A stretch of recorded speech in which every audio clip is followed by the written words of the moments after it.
오늘은 나는 선한 목자라라는 제목으로 여러분과 함께 은혜를 나누겠습니다. 여호와는 나의 목자시니 내게 부족함이 없으리로다.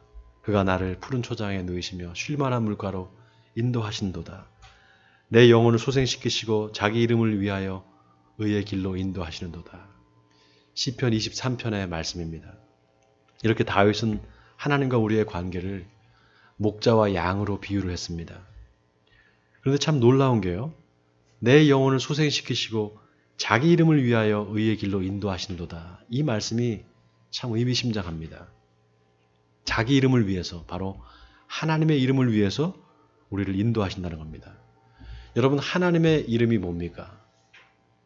하나님의 이름 바로 여호와입니다. 여호와. 이 이름은 하나님이 직접 당신의 입으로 말씀하신 겁니다. 나는 여호와라. 나 이외에는 구원자가 없느니라. 하나님께서 이렇게 말씀하셨어요. 자, 그런데 이 여호와라는 이름에서 예수라는 이름이 나왔습니다. 여호와, 여호수아, 예슈와 예수. 이게 다 같은 뜻입니다. 바로 구원이라는 뜻입니다. 그러니까 내 영혼을 소생시키시고 자기 이름을 위하여 의의 길로 인도하시는도다. 이 말을 다른 말로 하면 예수의 이름을 부르는 자를 하나님께서 구원하신다 이 말입니다. 여러분, 예수의 이름에 능력이 있습니다. 여러분 이거 믿으십니까? 예수의 이름에 능력이 있습니다. 예수의 이름을 부르면 귀신이 쫓겨나가고 병이 낫는 역사가 있습니다. 여러분 이거 믿으시기 바랍니다. 예수의 이름에 능력이 있습니다. 지난 시간에 예수님이 나는 양의 문이다 이렇게 말씀하셨죠. 그러면서 내가 문이니 누구든지 나로 말미암아 들어가면 구원을 얻고 또는 들어가며 나오며 꼴을 얻으리라 이렇게 말씀하셨어요. 자, 이 말은 두 가지 의미가 있습니다. 첫째는 예수 그리스도만이 오직 예수를 믿어야만 구원을 받는다는 것입니다. 예수님이 오직 그 길이요 진리요 생명이다 이 말씀입니다. 둘째는 예수가 세상 안과 밖을 나누는 경계에 있다는 것입니다. 여러분, 문이 뭡니까? 문. 실내와 실외를 이렇게 가르는 경계잖아요. 세상 안과 세상 밖을 나누는 부분에 바로 문이 있습니다. 예수님께서 나는 문이다 이렇게 말씀하신 것은 그래서 예수님을 통해서 세상 안에서 세상 밖으로 또 세상 밖에서 세상 안으로 들어올 수 있다는 겁니다. 그래서 예수님이 교회 안에만 있는 것이 아니라 교회 밖 세상에도 계시다 이렇게 말씀드렸어요. 여러분 기억나십니까? 그런 의미에서 우리가 이 예수님이 누군지를 알아야 됩니다. 예수님이 어떤 분인가? 예수님이 어떤 분인지를 우리가 알아야 됩니다. 지난주에 우리 교회 성도님 한 분이 신천지에 빠진 어느 한 자매, 한 청년이 보내온 편지를 저한테 이렇게 보내주셨어요. 신천지에 빠진 어떤 한 교회 청년인데 이 청년이 자기 아는 동생한테 너도 한번 이 신천지에 와서 말씀 들어보라. 그래서 편지를 쓴 거예요. A4지 4장 반의 편지를, 아주 장문의 편지를 썼는데 그거를 우리 교회 성도님 한 분이 저한테 보내주셨어요. 한번 읽어보라고. 그래서 제가 그걸 다 읽어봤습니다. 그런데 그 청년이 그 편지에다 뭐라고 썼냐 하면은 자기가 교회를 다니다가 어떻게 신천지로 가게 됐는지 그걸 자세히 기록을 했어요. 근데 그걸 보면서 제가 정말 너무 마음이 아팠습니다. 너무 가슴이 아팠어요. 그 사람이 뭐라고 썼냐 하면은 자기가 교회를 다니다가 성경에 대한 의문이 생겨서 그걸 목사님한테 물어봤는데 목사님이 거기에 대한 답을 못 해줬다는 거예요. 계속해서 그 마음에 성경에 대한 갈급함이 있어서 하나님 제발 이 성경 말씀을 좀 깨닫게 해주세요. 이렇게 울면서 기도를 했다는 거예요. 여러분 얼마나 답답했으면 울면서 기도를 했겠습니까? 그런데 그 교회의 누구도 자신의 의문을 해결해 주지 못했답니다. 그런데 어느 날 신천지 교회 다니는 자기 친구 한 사람이 자기한테 같이 가보자고. 그래서 갔더니 그 신천지 교회에서 자기가 갖고 있던 모든 의문을 다 해소해 줬다는 거예요.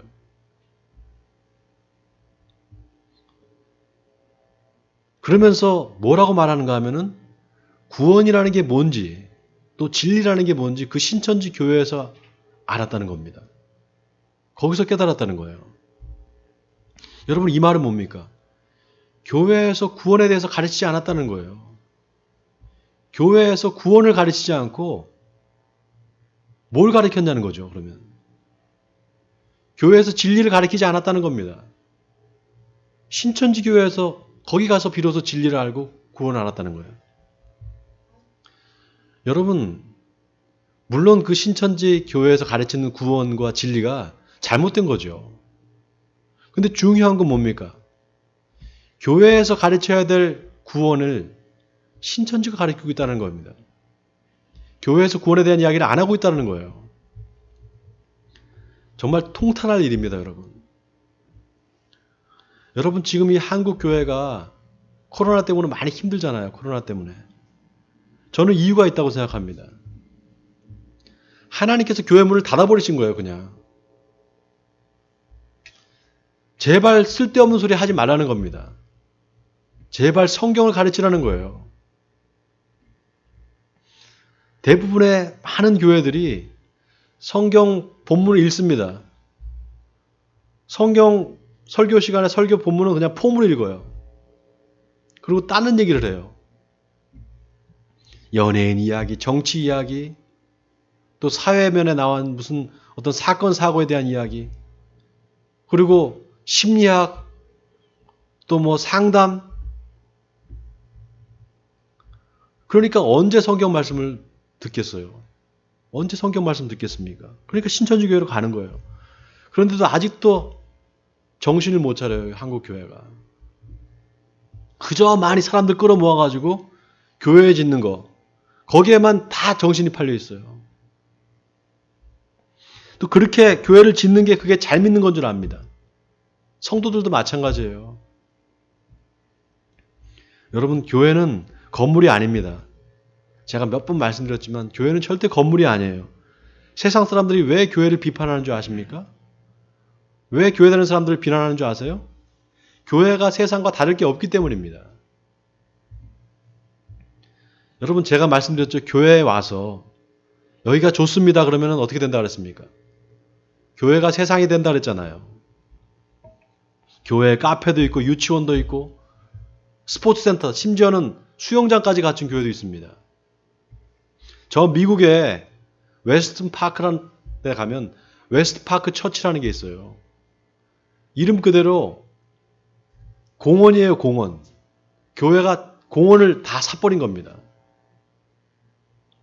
그 공원 큰 부지 안에 학교도 있고 유치원도 있고 세탁소도 있고 다 있어요. 게임 센터도 있고. 그리고 심지어는 모노레일이 달려요, 모노레일이. 그런데 교회, 정말 그 교회의 본질인 하나님의 말씀을 가르치느냐? 그렇지 않습니다. 세상과 다를 게 없는 거예요. 그래서 교회 안에서 사람들이 사기를 치고 장사를 하고 서로 멱살잡이하고 싸웁니다. 여러분 교회에 놀이방이 있고 스포츠센터가 있고 카페가 있고 그거 없어도 돼요. 그게 왜 필요합니까? 세상에 나가면 얼마든지 많잖아요. 정작 필요한 말씀이 없고 여러분 그런 교회가 얼마나 많은지 모릅니다. 그러니까 성경을 알고 싶은 사람은 교회에 오질 않고 이단으로 빠지는 거예요. 그냥. 여러분 교회를 에클레시아라고 그랬잖아요. 에클레시아. 헬라말로 에클레시아라고 합니다. 이게 무슨 뜻입니까? 세상 밖으로 불려나온 사람들, 그 세상 밖으로 불려나온 사람들의 공동체를 에클레시아, 교회라고 그래요. 그러면 세상 밖에는 하나님이 안 계시고 세상 밖에는 하나님이 안 계시고 교회만 세상 하나님이 계시느냐, 교회만 예수님이 계시느냐, 그게 아니라 그랬잖아요. 예수님께서 뭐라고 하셨습니까? 나는 문이니 누구든지 나로 말미암아 들어가면 구원을 받고 또 들어가며 나오며 꼴을 얻느니라 그랬어요. 예수님을 통해서 세상 밖으로 나가고 또 세상 밖에서 예수님을 통해서 교회 안으로 들어오는 겁니다. 들어가며 나가며 성도가 생명을 얻고 꼴을 얻는다 그랬어요. 그런 의미에서 우리가 알아야 돼요. 뭘 알아야 됩니까? 예수님이 어떤 분인지를 알아야 돼요. 그런 의미에서 오늘 본문이 아주 중요합니다. 예수님이 어떤 분인가 오늘 성경이 말하고 있습니다. 지난 시간에 예수님이 나는 양의 문이다 그랬습니다. 오늘 본문에 보니까 11절에 예수님이 나는 선한 목자다 이렇게 말씀하셨어요. 나는 선한 목자다. 헬라어 말로 하면 에고 에이미 호포이멘. 여러분 에고 에임이라는 이 말이 하나님의 자기 표현 공식이라 그랬잖아요. 나는 누구다. 나는 뭐뭐다. 나는 여호와라. 이게 다 에고 에임입니다. 그러니까 이 말은 나는 선한 목자다 이 말은 예수님이 바로 하나님이시라는 것을 말씀하는 거예요. 자, 예수님이 나는 선한 목자다. 선한 목자는 양들을 위해서 목숨을 바친다. 목숨을 버린다 이렇게 말씀하셨어요. 이 말은 바꿔 말하면 선한 목자라는 게 뭐냐. 양들을 위해서 목숨을 버리는 목자가 선한 목자라는 겁니다. 선한 목자의 정의를 말씀하신 거예요. 여기서 선하다라는 게 여러분 착하다, 좋다 이런 단순한 뜻이 아닙니다. 양을 위해서 목숨을 바치는 그 목자야말로 비로소 선한 목자들 이렇게 말씀할 수 있다는 겁니다. 여기에는 아주 깊은 영적인 의미가 있어요. 자, 바로 앞에 10절을 보시면은 예수님이 뭐라고 말씀하시는가 하면 도둑이 오는 것은 도둑질하고 죽이려고 멸망시키려고 하는 것뿐이요. 내가 온 것은 양으로 생명을 얻게 하고 더 풍성히 얻게 하려 하는 것이라 이렇게 말씀하셨어요. 여러분 선은 생명을 살리는 게 선입니다. 선은 생명을 살리는 게 선이에요. 악은 뭔지 아십니까? 생명을 죽이는 게 악이에요. 선과 악의 분별을 그렇게 합니다. 무엇이든지 생명을 죽이려고 하는 것 그거는 악입니다. 무엇이든지 생명을 살리려고 한다 그거는 선이에요. 여러분 목자가 왜 목숨을 버립니까? 선한 목자가 왜 목숨을 버립니까? 양들을 살리기 위해서잖아요. 구체적으로 말하면 양들의 생명을 살리기 위해서 목숨을 바치는 겁니다. 여러분 그런데 싹꾼은요. 싹꾼은 양을 위해서 목숨을 바치지 않아요. 그럴 이유가 없습니다. 돈을 받고 남의 양을 쳐주는 그 싹꾼 목자는 자기 양도 아니기 때문에 목숨을 바칠 이유가 없는 겁니다. 여러분 만약에 이리나 늑대가 한 마리가 아니라 떼로 몰려온다고 생각해 보세요. 떼로 몰려와서 막 양떼를 공격한다고 생각해 보세요. 주인이라도 그 양의 주인이라도 자기가 살려고 도망하지 않겠어요? 아마 자기가 살려고 도망갈 겁니다. 주인이라도. 그런데 하물며 싹꾼 목자가 당연히 도망가죠. 그래서 제가 한번 생각을 해봤어요. 과연 예수님이 말씀하시는 선한 목자라는 게 있을까? 없지 않나 생각을 해보니까 딱 한 사람이 있어요. 바로 다윗입니다. 다윗. 여러분 성경에 보면 사무엘상에 보면 다윗이 그 블레셋의 장수인 골리앗과 싸우려고 나섭니다. 어린 소년인데. 그러니까 사울 왕이 너는 소년이고 저 골리앗은 어려서부터 용사인데 안 된다 너. 나가면 너 죽는다. 그때 다윗이 뭐라고 말합니까? 내가 내 아버지의 양을 지킬 때 사자나 곰이 와서 양떼에서 새끼를 물어가면 내가 따라가서 그것을 치고 그것이 일어나서 나를 해하려고 하면 내가 그 수염을 잡고 그것을 쳐 죽였나이다 이렇게 말해요. 여러분 이게 소년의 입에서 나올 말입니까? 용사의 입에서 나올 말이에요. 용사의 입에서. 또 놀라운 게 다윗이 뭐라고 말합니까? 다윗이 자기 양이 아니었어요. 내 아버지의 양을 지킬 때 이렇게 말합니다. 자기 양이 아닌 아버지의 양을 위해서 자기 목숨을 걸었던 거예요. 다윗은. 이 말은 뭡니까? 아버지의 양을 자기 양으로 생각했다는 거예요. 자, 그러면서 뭐라고 말하는가? 여호와께서 나를 사자의 발톱과 곰의 발톱에서 건져내셨은즉 나를 이 블레셋 사람의 손에서도 건져내시리라. 이렇게 말하고 다윗이 물맷돌 하나 가지고 그 골리앗을 때려 눕힙니다. 물맷돌 하나로 그 장수를, 그 골리앗을 쓰러뜨리는 거예요. 다윗은 이 믿음이 있었습니다. 하나님이 나와 함께 하신다. 나를 지켜주신다. 이 믿음이 있었던 겁니다. 저는 예수님이 나는 선한 목자다. 선한 목자는 양들을 위해서 목숨을 버린다. 이 말씀을 다윗을 염두에 두고 하신 말씀이 아닐까 생각해요. 이 말씀하시면서 다윗을 생각하신 겁니다.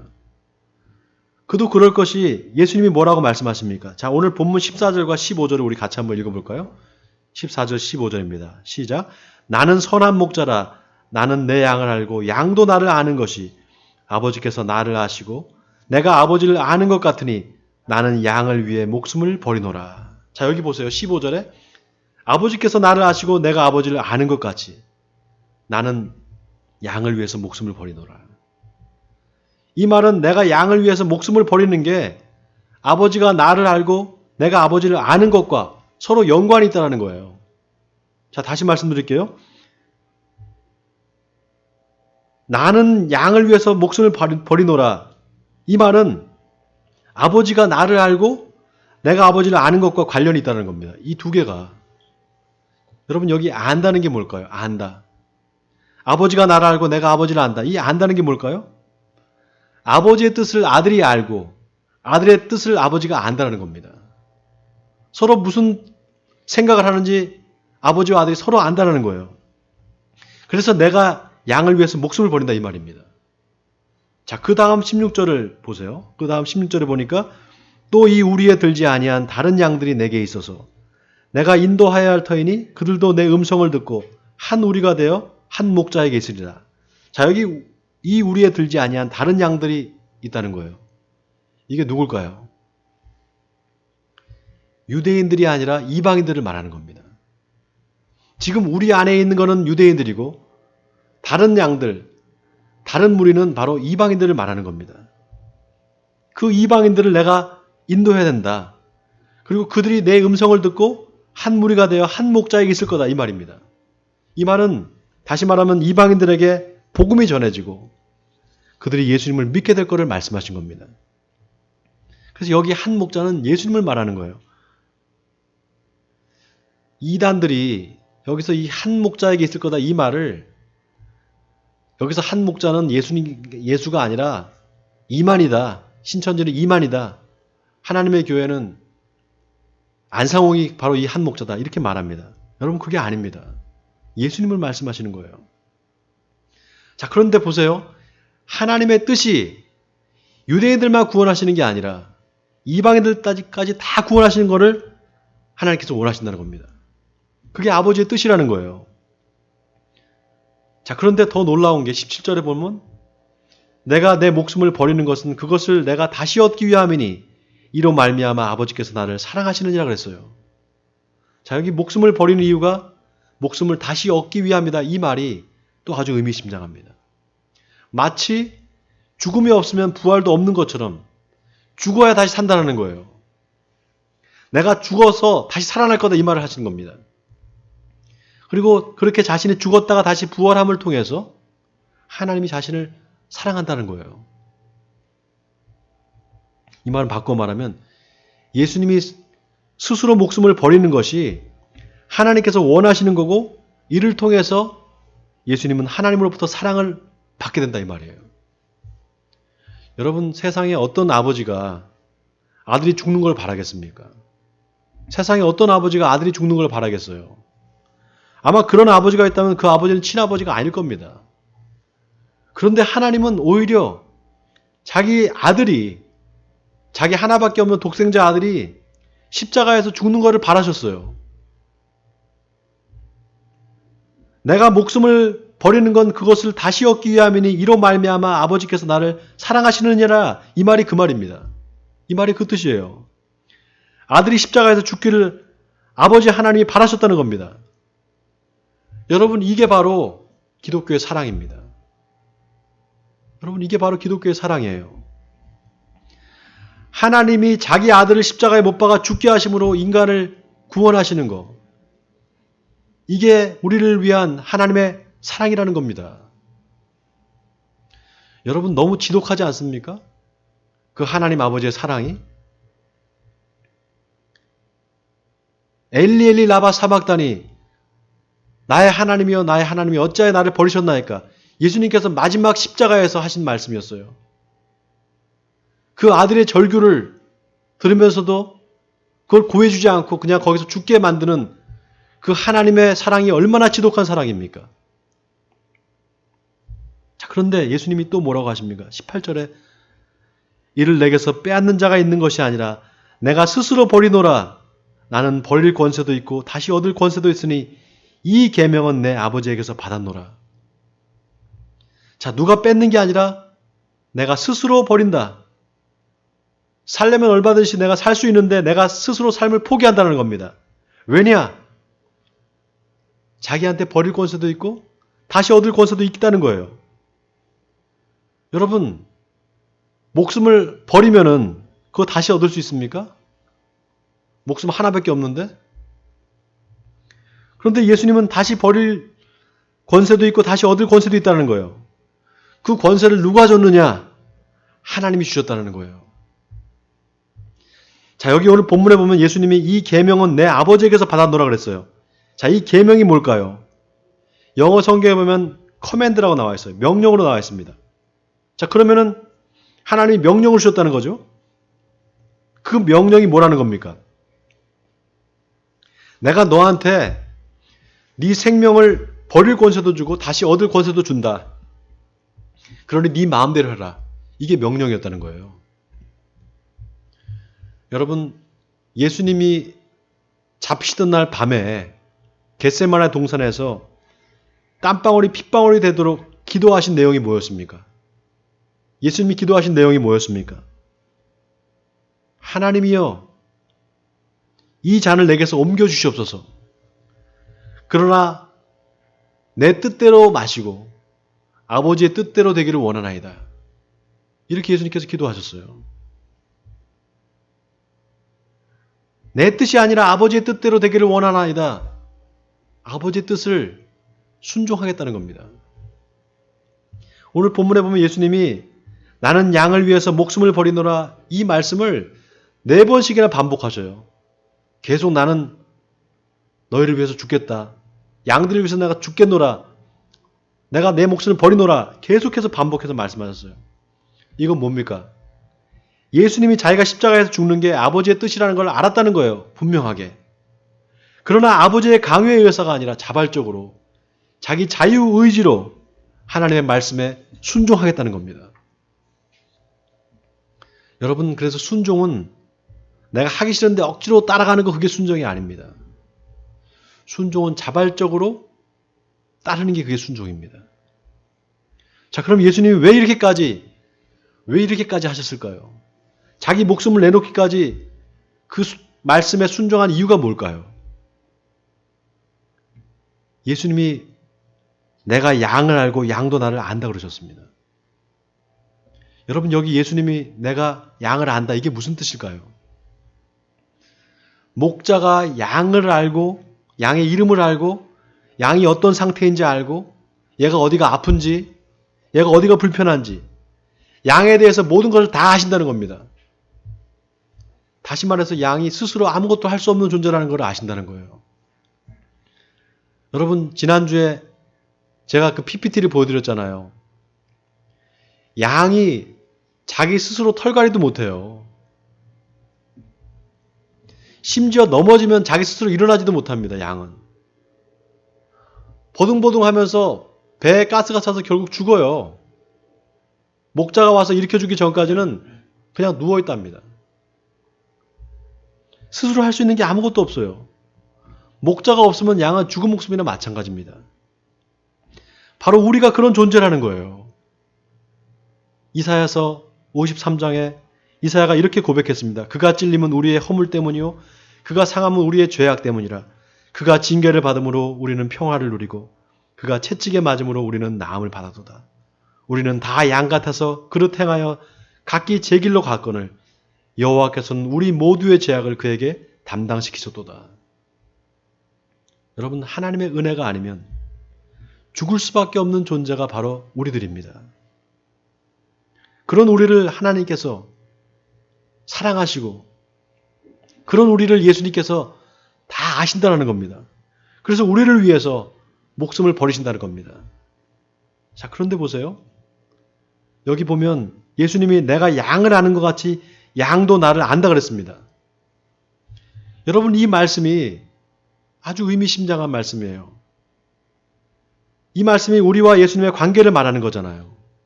그러면 예수님이 나를 아시는 거는 그건 뭐 예수님이 하나님이시니까 나를 당연히 알지. 나를 창조하신 분이니까. 그런데 내가 예수님을 어떻게 알 수 있지? 더군다나 예수님이 아버지가 나를 알고 내가 아버지를 아는 것 같이 내가 양을 알고 양이 나를 안다 그랬는데 내가 예수님을 안다고 말할 수 있을까? 어제 제가 설교 준비를 하다가 여기서 탁 막혔어요. 여러분, 우리가 예수님을 안다고 말할 수 있는 증거가 뭘까요? 우리가 예수님을 안다고 말하는 증거가 뭘까요? 자, 양이 목자를 안다고 할 때 뭘 안다고 말할 수 있을까요?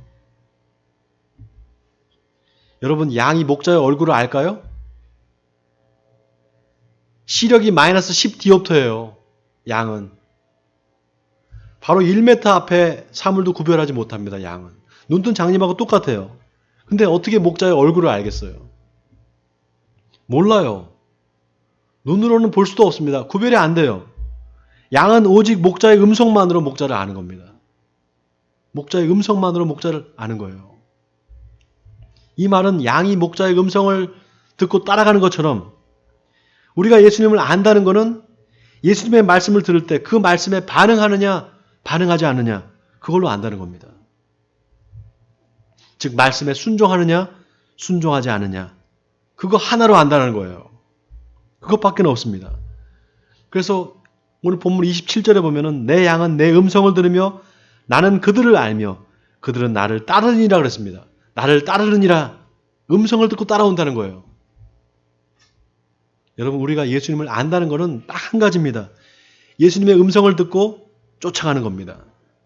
다시 말해서 예수님의 말에 순종한다는 겁니다. 자, 여기서 오늘 본문이 우리에게 주는 교훈이 있습니다.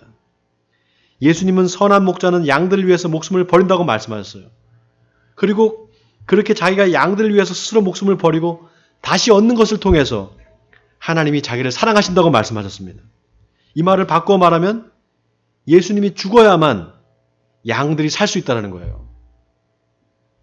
다시 말해서 양들을 다시 살리기 위해서 자기가 죽었다가 다시 살아나야 된다는 겁니다.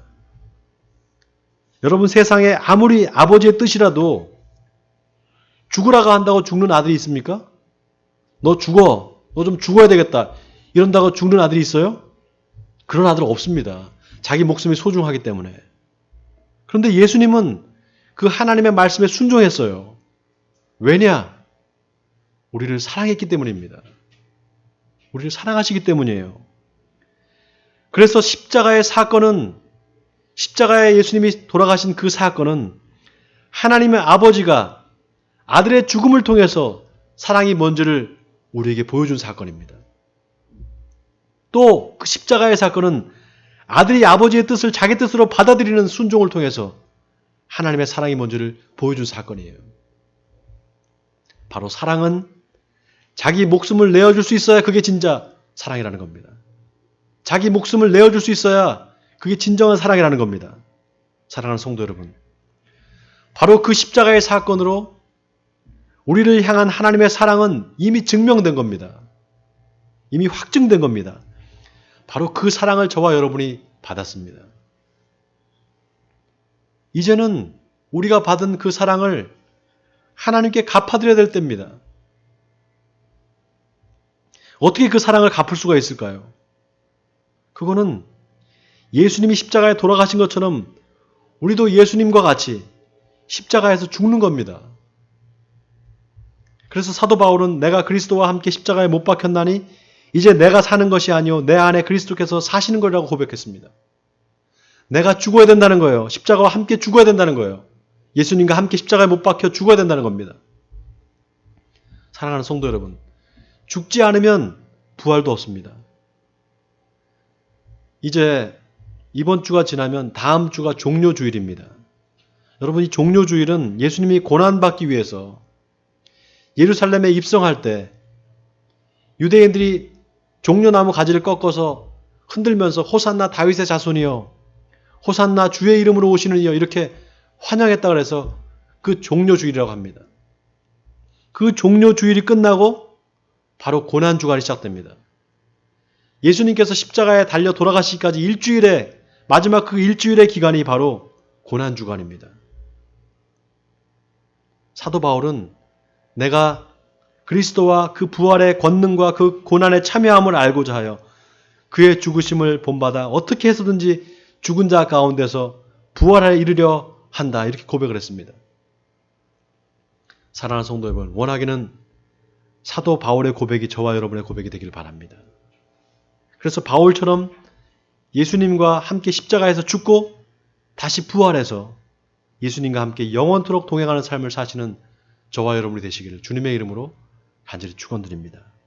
우리 같이 기도하겠습니다.